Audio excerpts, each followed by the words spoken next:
Hello there and welcome to the new Power BI tutorial video. And in this tutorial video, I will show you the Power BI DAX function sum.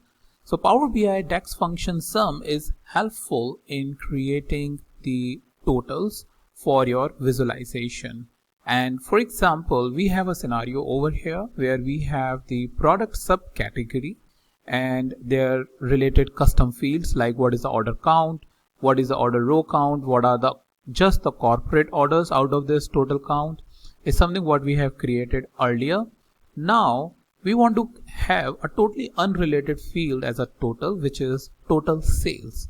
So in scenarios like this, where you want to create the custom totals in a table based on your business need, because business wants to see the different measures, whether related or not related altogether, into a one single table. So how you can create it is by using the DAX function. And before I move ahead, just a quick information that all the videos of Power BI and Power BI is present in the description as a link, and you can access all of the Power BI video. You can jump directly to that because along with the video title link is present. Also, if you want to access all of my video of my channel, then a Google Data Studio report is present which is an interactive report. There you can filter either the Python or the Tableau or any video and get the access. Alright, so now let's move ahead to how we can create the Power BI DAX function sum. Alright, so what do we have is basically new measure over here. So we are under home and the new measure. If I click over here, it will give me a screen or this formula bar which will allow me to add the total. So first thing is we need to provide the sum, the name of the measure. So what we will do is total underscore sales, right? So here we can clearly see whenever we are looking up any measure which will be present over here. So another thing is measure will always be present with this sort of a calculator sign so that you can clearly see what is a measure or a custom measure as compared to what is a normal measure, which is sigma. So sigma is the sign of a measure which you have imported via the script or via the data using the Power BI script. Alright, so total underscore sales, and I will use a very simple sum function. As you can see, sum. What it does is it adds all the numbers in a column. So I press tab and it will open the parenthesis as soon as I enter the tab.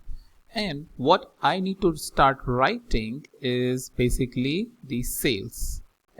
And as I enter SAL, the IntelliSense has given me the name of the field, and I will press tab to get the field and close this.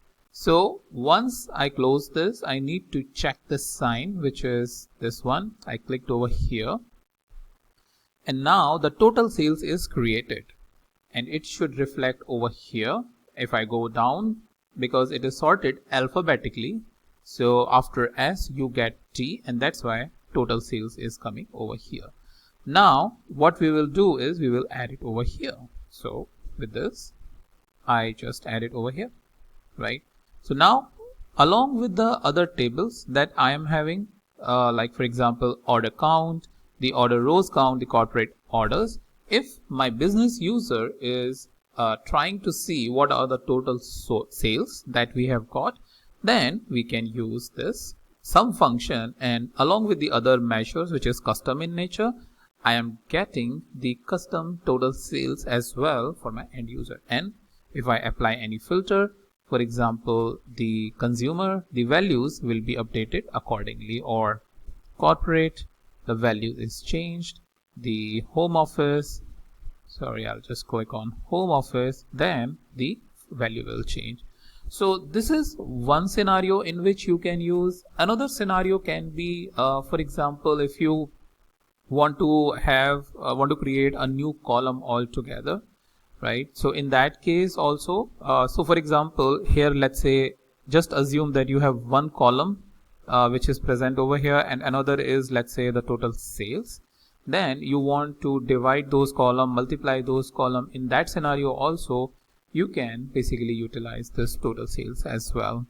Also, when you will create the KPI from here, so for example this one, the card, and you add this field total sales, right, you just get the 429.65 as total sales.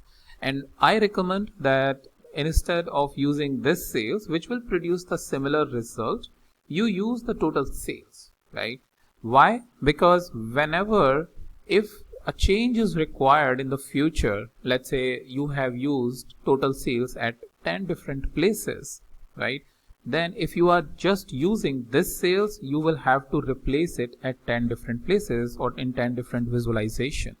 But if you are making any change, if you are using this total sales, which is a custom field in which you can apply any calculation or anything, you will just have to change the formula for this, and all the changes will be reflected everywhere. So think it more like a variable that you are using at multiple places, so that you don't have to do that work for 10 different locations, and in just one location you will be done with your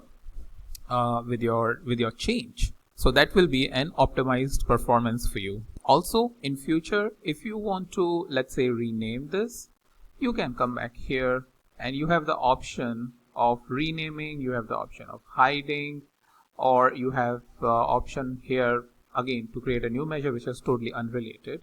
But this is something what you can basically apply when you are doing it. Also, if you want to edit it, let's say tomorrow, if you want to go ahead and apply some changes like I was suggesting, so you will just click it over here and the formula will be coming over here. And let's say you just want to apply the 20% discount, so you will do multiply 0.2 or 0.2, then this will be changed accordingly. Alright, so something is I'm messing up, but basically the idea is that you will going to change the formula which is coming over here by either adding more values, multiplying it, or dividing it. So that way you will going to get the total sales for here. And similarly, as an exercise, what you can do, so data access or the data set is present over here within the description, you can get it. And what you can do is you can create two different measures. One is the profit, the total profit that you are having on the given for the given subcategory. So along with total sales, you are going to have the total profit. And then what you can do is you can also get, let's say, the quantity, the total quantity that you are having. So now I have created sales, but as an exercise, what you do, create total profit and create total quantity, and our table will be completed. So that's about it, what I wanted to show you about the Power BI DAX function sum, and I'll meet you in the next video with the new topic.